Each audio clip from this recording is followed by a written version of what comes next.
রাজা রাবণের হাতে সীতাকে হারিয়ে ভীষণ দুঃখী হলেন শ্রীরাম। তিনি জানতেন রাবণকে পরাস্ত করতে হলে চরম শক্তির প্রয়োজন।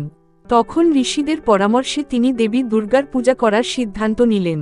কিন্তু সমস্যা হল দুর্গাপূজা সাধারণত শরৎকালে হয়, আর তখন ছিল বসন্তকাল। অগত্যা শ্রীরাম বসন্তকালেই দুর্গাপূজার আয়োজন করলেন। তিনি 108টি নীলপদ্ম দিয়ে দেবীর পূজা করছিলেন, কিন্তু দেবী তার ভক্তি পরীক্ষা করতে একটি পদ্ম লুকিয়ে রাখলেন। রামচন্দ্র তখন ভাবলেন তার আর একটি কমল আছে, নিজের চোখ। তাই তিনি নিজের চোখ দেবীকে অর্পণ করতে উদ্যত হলেন। তার এই গভীর ভক্তি দেখে দেবী দুর্গা উপস্থিত হয়ে তাকে আশীর্বাদ করলেন এবং বিজয়ের বার্তা দিলেন। এরপর শ্রীরাম রাবণের সঙ্গে যুদ্ধে জয়লাভ করেন এবং সীতাকে উদ্ধার করেন। এই ঘটনার পর থেকেই বসন্তকালে দুর্গাপূজা প্রচলিত হয়, যা আমরা বাসন্তী পূজা নামে জানি। এই রকম আরও ভিডিও পেতে গেলে চ্যানেলটিকে লাইক, কমেন্ট, শেয়ার ও সাবস্ক্রাইব করুন।